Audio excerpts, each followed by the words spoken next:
아멘. 오늘 본문의 말씀의 제목은 수넴의 한 귀한 여인입니다. 주보에는 지난주 것을 정정하지 못했습니다. 제가 주보를 정정한다고 하면서 가끔 이렇게 빼먹는 수가 많이 있는데요. 수넴의 한 귀한 여인입니다. 여기 갈멜산이 나오고 수넴이 이제 갈멜산이 본문에 안 나오지만 이 수넴이라는 동네가 나오는데 엘리사 선지자는 하나님의 사역을 감당하기 위해서 늘 산에 가서 기도를 했습니다. 이 갈멜산에 가서 많은 기도를 하는데 갈멜산은 어디냐면 지중해 연안에 있는 산입니다. 그래서 그 지중해 근처에 있는 산으로서, 그러니까 이스라엘 약간 북쪽에 있어요. 근데 그 갈멜산에서 이렇게 흘러내려오는 그 계곡, 그 천이 있는데 그 천을 이스르엘 골짜기라고 합니다. 왜냐하면 그 지역, 그 근처에가 이스라엘이라고 하는 도시가 있기 때문이에요. 그래서 거기서 흘러내려서 요단강 쪽으로 흘러내리는데 그 이스라엘 골짜기라고 그러는데 그 골짜기 끝, 그러니까 이스라엘 골짜기 동쪽 끝에 수넴이라고 하는 그런 성이 있었습니다. 그래서 이 엘리사 선지자가 갈멜산에서 기도하고 이제 이스라엘 북쪽 이스라엘, 그러니까 이스르엘과 이스라엘이 달라요. 이스라엘이라고 하는 지역은 사마리아 북쪽에 있는 도시입니다. 그래서 그 이스라엘 지역에 와서 그 이스라엘 평야라고도 하고요. 그 이스라엘 골짜기가 있는 것을 이스라엘 평야라고 해요. 상당히 고원 지역이고요. 갈멜산 남쪽은 지중해 연안 쪽을 사론 평야라고 합니다. 우리가 아가서에 보면 사론의 백합화라는 말이 나오잖아요. 여기 푸른 초장이 많아서 사론의 백합화라는 말이 나옵니다. 그래서 엘리사 선자가 갈멜산에 기도하고 그 계곡을 따라서 그 길을 따라서 쭉 내려와서 수넴을 지나서 북쪽 여러 도시 사마리아나 이스라엘이나 또 갈릴 지역이나 여기 가서 하나님의 사역을 감당한 거예요. 또 사역을 감당하고 수넴을 지나서 또 어디로 가요? 갈멜산을 가고. 그러니까 이 기도의 사람이죠. 엘리야 선지자. 엘리야 선지자는 갈멜산에서 뭐 했죠? 기억하세요? 갈멜산에서 바알 선지자, 아세라 선지자를 처단했습니다. 몇 명을 죽였죠? 850명을 쳐서 죽였죠. 하늘에서 불이 응답하는 신이 참신이다 해가지고 그곳에 제단을 쌓고 엘리야가 기도할 때 불이 내려와서 살라서 그 거짓 선지자들을 처단했는 곳입니다. 이 갈멜산은 엘리야 선지자가 참 기도 많이 했던 꼭대기, 산 꼭대기에서 기도하고 그랬는데 이 엘리사 선지자도 그 선생 엘리야 선지자를 본받아서 늘 산에 가서 기도하는 그런 선지자입니다. 그러니까 이 북쪽 이스라엘은 얼마나 타락한 나라입니까? 참 그 백성들이 하나님의 말씀을 잘 듣지 않잖아요. 그래 얼마나 기도를 많이 했겠어요. 수넴에 이르렀는데 이 수넴에 누가 있었어요? 여기 한 귀한 여인이 있었다 그랬습니다. 이 귀한 여인이라는 뜻은 돈이 많은 부자 이런 뜻도 있겠지만 존귀한 사람이다, 존귀한 여자다라는 뜻도 있습니다. 그래서 이 지체가 있고 덕망이 있는 그런 여자를 일컬어서 하는 말입니다.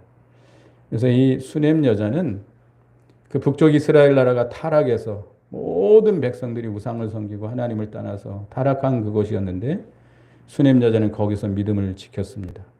하나님 앞에서 진실한 신앙을 지켜나가고 또 이렇게 하나님의 사람을 잘 대접하고 덕을 끼치는 그런 아름다운 여인이었어요. 그래서 여기 이름은 없지만 수넴의 한 귀한 여인이라고 말했습니다.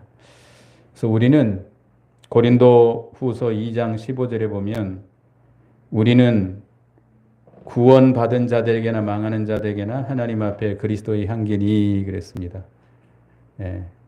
우리는 뭐예요? 그리스도의 향기예요. 그리스도의 향기. 예수 믿는 사람들은 세상의 빛이다. 세상의 소금이다. 마태복음 5장에 말씀했죠. 또 이 세상에 대해서 누구의 향기를 달래야 돼요? 예수 그리스도의 그 아름다운 향기, 아름다운 그 예수님의 성품을 우리가 나타내야 됩니다. 그래서 우리가 고린도후서 2장에 보면 주님 안에서 그를 힘입어서 이기는 생활을 하고 그 말씀을 깨달아서 그 말씀대로 살아갈 때에 향기가 나타난다. 이 그리스도의 향기는 우리가 지난주에 배웠죠. 선한 행실이에요. 이 선한 행실은 뭘 순종할 때 나타나요? 말씀을 순종할 때. 그러니까 믿음의 열매예요. 성령의 열매예요. 말씀의 열매예요.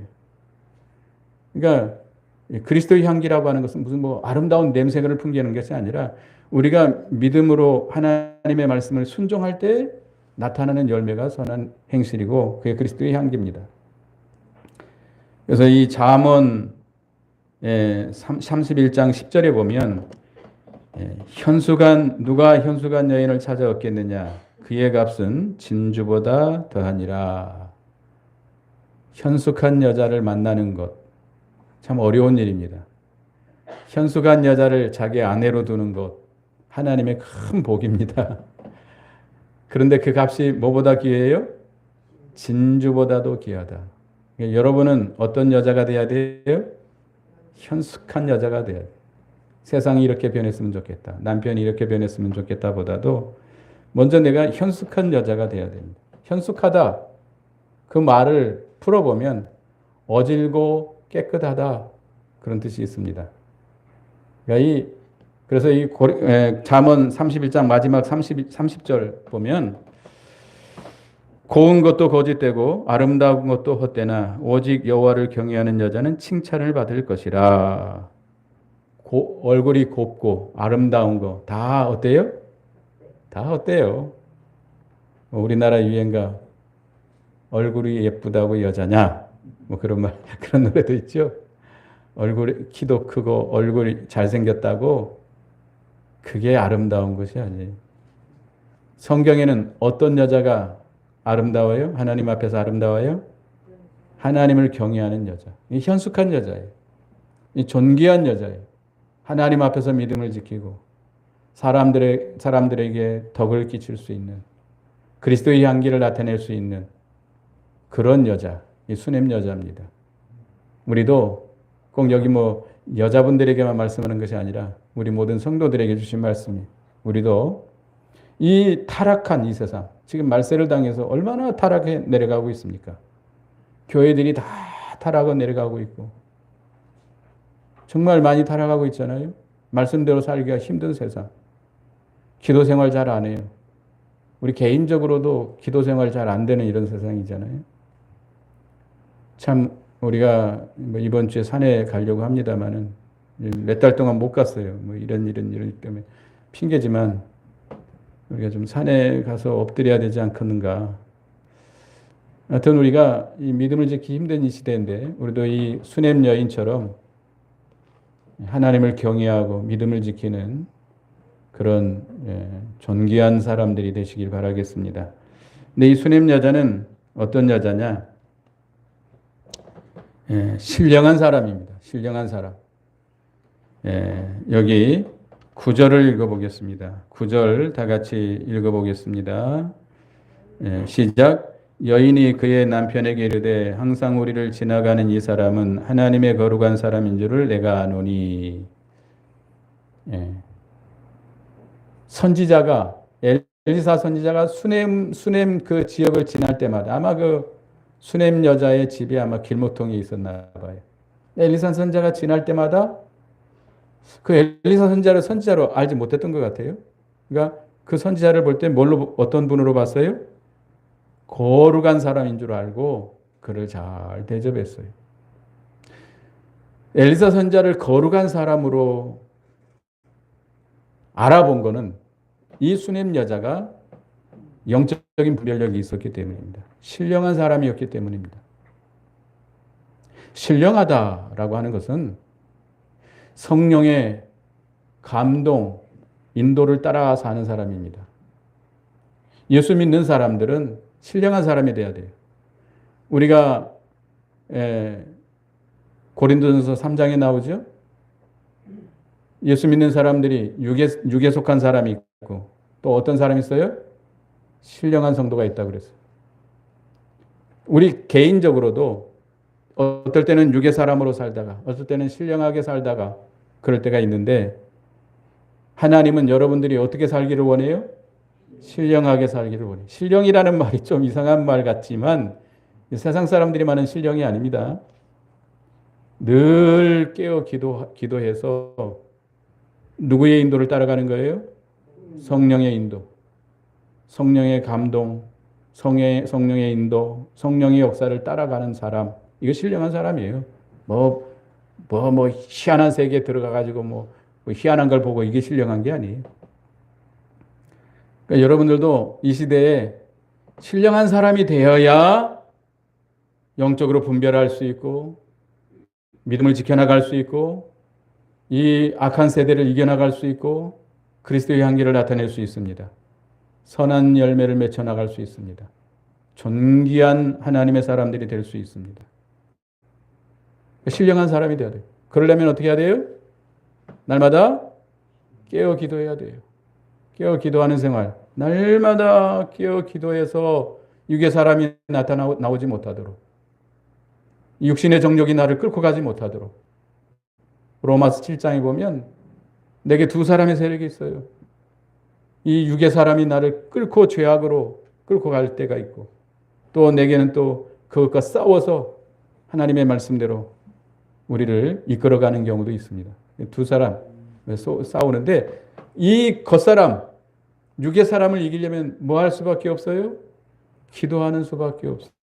기도해서 날마다 성령의 감동, 감화, 능력, 인도를 따라가야 돼요. 성령의 이끌림 받아야 돼요. 사도 바울은 나가서 복음을 전할 때 누구에 이끌려서 나갔어요? 항상 성령의 이끌림 받아서. 자기가 가고 싶은 대로 안 갔어요. 자기가 하고 싶은 대로 안 했어요. 자기가 원하는 대로 안 했어요. 날마다 기도하는 가운데 누구의 인도를 따라갔어요? 성령의 인도, 성령의 감동. 분별력이 있는 거예요. 이 영의 분별력이 생겨가지고 그걸 따라가는 거예요. 우리가 창세기 이 18장에 보면 아브라함이 마물의 상수리 나무 거기에 장막을 치고 있습니다. 그 장막 앞에 이제 어떤 날 앉아 있는데 세 사람이 맞은편에 딱 서 있어요. 근데 아브라함이 달려가서 거꾸로 엎드려서 절을 하면서 자기 집에 초대를 합니다. 거절하지만 강권해서 초대를 해서 대접합니다. 이 아브라함은 그 세 사람을 봤을 때 누구로 알았어요? 거룩한 하나님의 사람으로 안 거예요. 그러니까 이 아브라함도 그 당시에 그 자기 고향 본토 친척 아버지를 떠나서 이 가나안 땅에 장막을 치고 살지만 항상 누구의 인도를 따랐어요? 성령의 인도를 따라 살려고 애를 썼어요. 늘 기도. 그 아들 이삭도 보면 이 광야에 나가서 묵상했다고 그랬잖아요. 늘 기도하는 생활. 그 아버지를 본받은 거예요. 그러니까 아브라함도 늘 기도하면서 성령의 인도를 따라가다 보니까 그 세 사람을 볼 때 누구로 본 거예요? 하나님의 거룩한 사람으로 알고 달려가 가지고 절을 하면서 거절을 하지만 끝까지 강권해서 집에 와서 정성을 다해서 대접합니다. 근데 그가 누구였어요? 그들이 하나님과 천사들이었어요. 잘 대접하니까 하나님께서 아브라함에게 축복을 해줍니다. 맹년에 이맘때 너에게 아들을 낳을 것이다. 사라가. 또 소돔 고모라에 대한 비밀의 말씀을 가르쳐 줍니다. 이 아브라함도 이렇게 신령한 생활을 했기 때문에 영적인 감동을 받았기 때문에 영적인 감동이 있는 생활을 했기 때문에 그 사람들을 거룩한 사람으로 깨달아 알고 분별하고 잘 대접을 하는 거예요. 그러니까 우리도 존귀한 사람, 여러분들이 이 세상에서 하나님 앞에 아름답고 모든 사람에게 칭찬받을 수 있는 덕망이 있는 이런 존귀한 사람들이 되려면 어떤 생활을 해야 돼요? 신령한 생활을 해요. 그저 그냥 되는 대로 그냥 내 마음대로 내키는 대로 사는 것이 아니고 늘 깨어 근신하며 기도하면서 육신의 소욕을 제어하고 누구의 감동 역사를 따라가야 돼요? 성령의 감동, 성령의 역사, 성령의 능력, 성령의 인도를 따라 살려고 힘써야 돼요.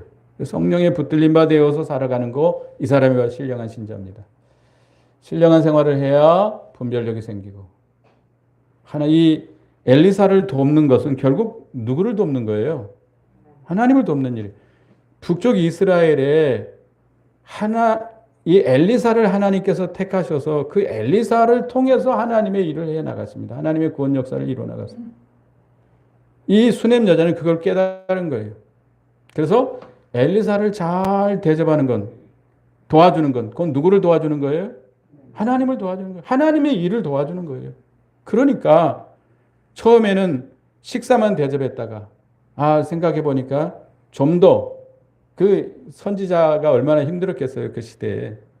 그러니까 자기 남편과 상의를 해가지고 방을 하나 꾸밉니다. 다무에다가 작은 방을 하나 꾸미고 거기다가 침대를 들여놓고 책상을 갖추고 의자를 놓고 촛대를 갖추고 지나갈 때마다 엘리사 선지자가 거기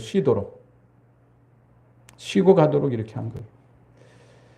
그러니까 엘리사 선지자가 그 피곤하잖아요. 기도 생활하고 또 그 먼 길을 걸어서 또 북쪽 이스라엘 가서 또 그 사역을 감당하고 또 다시 돌아오고 산에 가고 얼마나 힘들겠어요. 피곤하겠어요.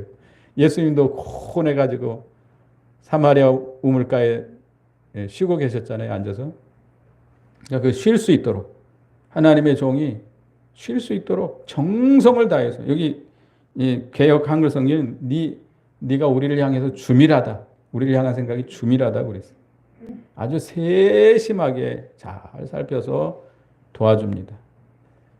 그러니까 이 수넴 여자는 엘리사를 개인적으로, 인간적으로 엘리사를 대접하고 도와준 것이 아니고, 엘리사는 누구의 사람으로 분별한 거예요? 하나님의 사람. 하나님이 쓰시는 하나님의 사람으로, 거룩한 사람으로 분별하고, 그를 도와주는 건, 그건 누구를 도와주는 거예요? 하나님을 도와주는 거고, 하나님의 일을 도와주는 것으로 깨닫고 거기에 도와주는 거예요. 이게 신령한 신자만이 할 수 있는 일입니다. 그저 그냥 되는 대로 그냥 누가 시키니까 하는 것이 아니고, 그건 속에서 우러나와 성령의 감동, 역사, 인도를 따라서 하는 거예요. 그러니까 얼마나 기쁨으로 하겠어요. 모든 정성을 다 기울여서 자기 재산을 아끼지 아니하고, 그 하나님의 일을 돕는 일이니까 하나님이 얼마나 기뻐하시겠어요. 하나님을 경외하는 자는 하나님에게도 하나님도 우리를 기뻐하시고 아름답게 보지만 사람들에게도 칭찬을 받게 된다고 그랬어요. 그리스도의 향기가 나타나게 되는 거예요. 그 다음에 이 수넴 여자는 그 자족하는 신앙입니다. 여기 13절을 보겠습니다. 이 엘리사 선지자가 늘 이렇게 음식을 대접받고 그 집에서 또 이게 방을 준비해서 지날 때마다 거기서 잘 쉬고 가고, 그러니까 얼마나 고맙겠어요. 늘 피곤하고 지쳐있고 백성들은 말도 안 됐지, 왕도 말도 안 됐지. 북쪽 이스라엘 한번 생각해 보세요. 하나님을 다 버리고 우상을 섬기고, 하나님의 선지자들을 잡아 죽이고 핍박하는 그런 시대에서 이 사역을 하려니 얼마나 힘들겠어요. 교역자가 가장 힘든 게 뭐예요? 교인들이 말 안 듣는 거예요. 성경 말씀을 아무리 말씀대로 살려고 해도 말 안 듣는 거예요. 교역자가 가장 기뻐하는 게 뭐예요? 교인들이 믿음을 쓰고 진리 가운데 행한다 할 때, 말씀대로 순종할 때 가장 기쁜 거예요. 근데 엘리사 선지자가 얼마나 힘들겠어요. 걸어서 각 지역을 다니면서 왕에게 가서 말씀을 전포하고 또 이렇게 여러 지역 다니면서 피곤해 지쳐 있는데 이 수넴 여인이 자 쉬고 가도록 이렇게 음식도 대접하고 쉬고 가도록 해주고, 그러니까 너무 고마워서 수넴 여인을 게하시를 통해서 부릅니다. 그래서 13절에 읽어보겠습니다. 13절에 시작. 엘리사가 자기 사환에게 이르되 너는 그에게 이르라 내가 이같이 우리를 위하여 세심한 배려를 하는도다. 내가 너를 위하여 무엇을 하랴? 왕에게나 사령관에게 무슨 구할 것이 있느냐 하니 여인이 이르되 나는 내 백성 중에 거주하나이다 하니라. 엘리사가 왕에게나 군대 장관에게 무슨 구할 것이 있느냐 물어봅니다.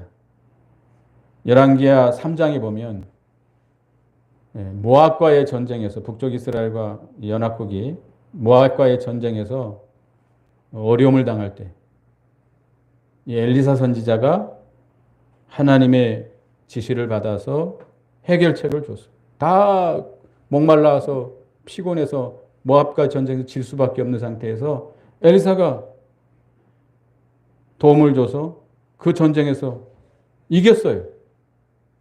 그러니까 왕이나 군대 장관은 얼마나 고마워요. 자기들이 다 죽게 됐는데 엘리사 선지자를 통해서 이게 구원받게 됐으니 얼마나 고마워요. 그러니까 엘리사는 왕에게나 군대 장관에게 얼마든지 그런 요청을 할 수 있는 그런 자리에 있어요. 그러니까 너 당신 무슨 문제가 있거나 도움이 있으면 구하라. 그러니까 수냄 여자가 뭐라고 말했어요?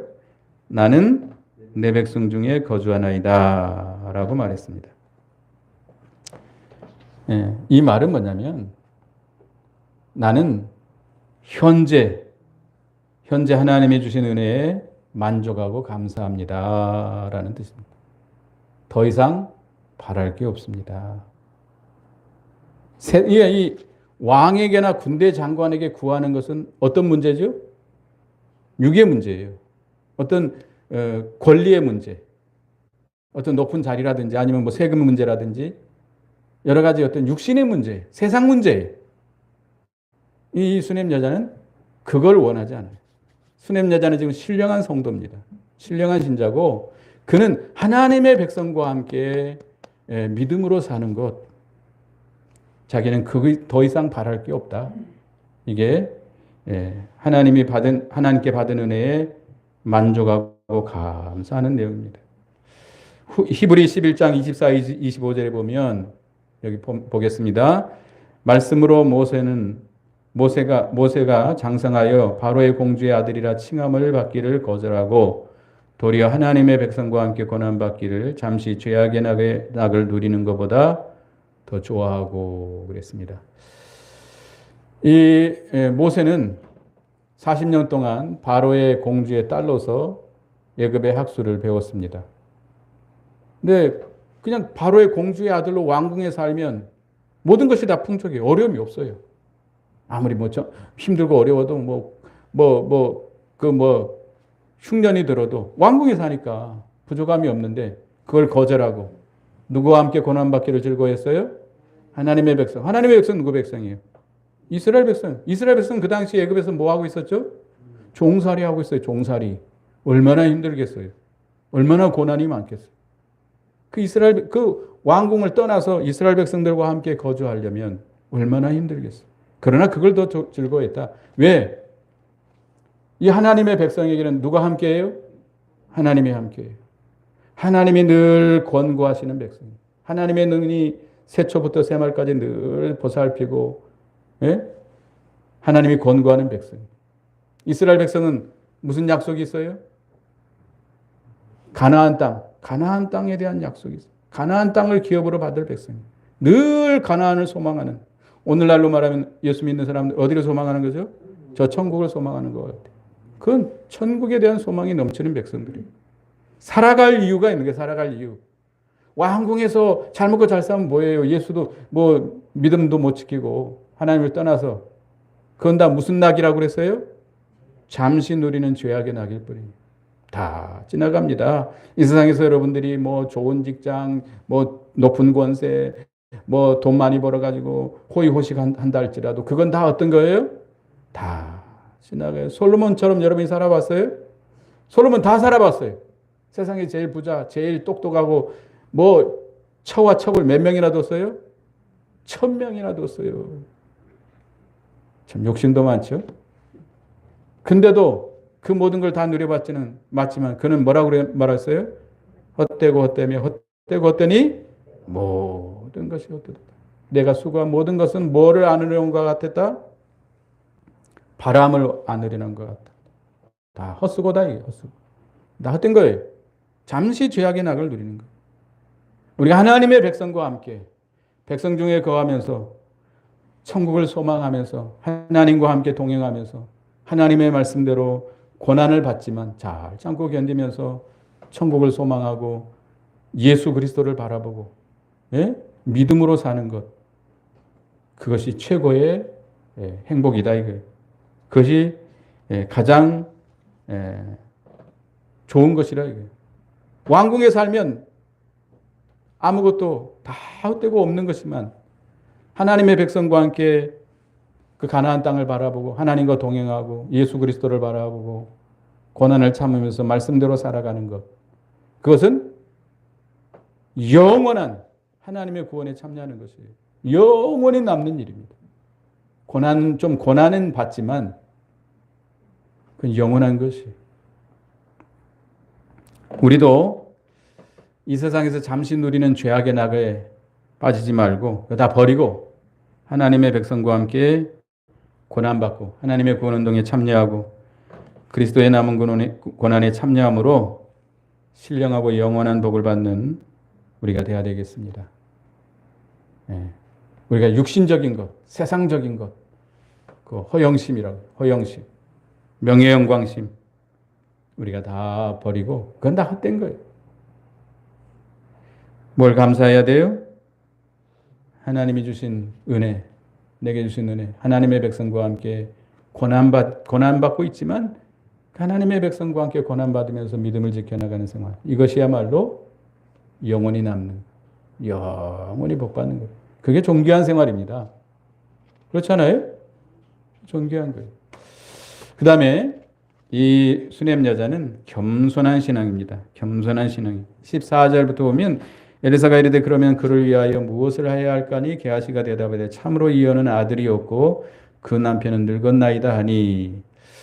그래도 엘리사는 그 엘리야의 너무 대접받은 것이 고마워서 그 수넴 여자에게 그 세상적인 것, 물질적인 것, 육신적인 것으로 좀 복을 빌어주려고 합니다. 그래서 한번 알아봤어요. 게하시를 통해서. 알아보니까 그 수넴 여인에게 뭐가 없어요? 아들이 없어요. 아들이 없어요. 아이가 없고 남편은 늙었고 본인도 늙었겠죠. 그래서 다시 부릅니다. 다시 불러서 엘리사가 그에게 축복을 합니다. 16절 읽어보겠습니다. 본문 16절 시작. 엘리사가 이르되 한 해가 지나 이때쯤에 내가 아들을 안으리라 하니 여인이 이르되 아니로소이다. 내 주 하나님의 사람이여 당신의 계집종을 속이지 마옵소서. 아까는 뭐라고 말했죠? 나는 내 백성 중에 거주하나이다. 따라합시다. 나는 내 백성 중에 거주하나이다. 예, 여러분 그것으로 자족하는 신앙을 가지시기 바랍니다. 그게 참된 행복이에요. 그게 영원한 복에 참여하는 거예요. 그 다음에 오늘 여기 세 번째는 겸손한 신앙인데 당신의 계집종을 속이지 마옵소서. 따라합시다. 당신의 계집종을 속이지 마옵소서. 이 말은 무엇일까요? 엘리사의 말을 못 믿겠다는 뜻입니까? 낳을 수 없는 아들을 낳는다고 거짓말한다고 나를 속이냐 이렇게 반문하는 겁니까? 그건 아닙니다. 이 수넴 여자는 신령한 성도예요. 하나님의 능력을 믿습니다. 하나님께서 엘리사 선지자를 능력 있게 쓰는 줄 알고 있어요. 그를 통해서 주신 말씀을 하나님의 말씀으로 믿고 능히 이루어질 것도 믿고 있습니다. 그렇지만 여기서 속이지 말라는 뜻은 아들을 낳으면 그 아들을 하나님의 것으로 하나님을 위해서 온전히 바치기 힘들고 또 마귀가 그 여인의 마음을 빼앗아서 그 아이에게 다 빼앗길 가능성이 있다는 거예요. 늦음하게 아기 나면 얼마나 아들을 낳으면 얼마나 이쁘겠어요. 젊었을 때 애들 키우는 것도 힘든데 요즘 젊은 부부들에게서 세상에서 가장 힘든 일이 뭐라고 그러죠? 육아래요, 육아. 그래서 요즘은 여자가 아이를 키우는 것 때문에 그 육아휴직을 받는 게 아니라 누가 대신 받는다고 그러죠? 남편이 받는 경우도 있대요. 남편이 대신 여자는 출근하고 자기가 아기를 키우는 거예요. 얼마나 힘들면 아기 나면 아기 갖고 나는 것도 힘들지만 그거보다 더 힘든 게 뭐예요? 아이 기르는 거예요. 그러니까 누가 같이 협력하죠? 친정엄마, 맥없는 친정엄마. 여러분들 손자, 손자들 안 키우는 거 참 고마워요. 얼마나 힘든지 아세요? 내 자식들 키울 때는 정신없이 키워가지고 뭐 어떻게 지났는지 모르게 키웠지만 이게 키우려면 얼마나 힘들겠어. 근데 그만큼 힘든데 이제 늙음하게 아이를 낳았으니 거기에 다 뺏길 거 아니에요. 시간도 다 뺏기고 기도할 시간, 뭐 성경 볼 시간, 뭐 무슨 뭐 애기한테 다만 뺏기고 결국 마귀에게 속는 거예요. 그러니까 여기 속는다는 것은 누구에게 속는다는 거예요? 마귀에게 속는다는 거예요.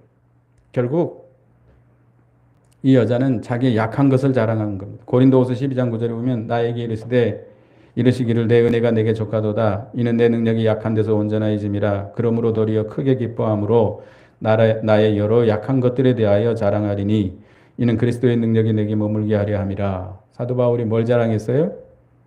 자기 약한 것들. 자기가 가지고 있는 그 강점. 요즘은 뭐 자기를 자랑하는 시대. 뭐 옛날 뭐 지나간 뭐 요즘 애들도 어떻게 하든지 자기를 피하려고 그러죠. 자기를 잘 보이려고. 요즘 뭐 그래서 뭐 SNS 보면 뭐 자기가 뭐 한 거 다 올리고 막 성형 수술까지 해가지고 자기 얼굴도 이쁘게 운동까지 뭐 어떻게 하든지 자기를 잘 보이게 하는 거 아니에요? 근데 사도 바울은 뭘 자랑했어요? 자기 약한 걸 자랑했어요. 약할 때 곧 뭐하다? 강하다. 내가 약할 때 그리스도의 능력이 내게 온전케 된다고 그랬습니다.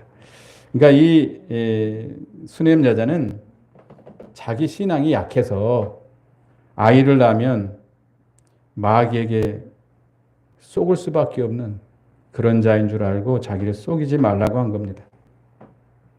여러분은 어떠세요?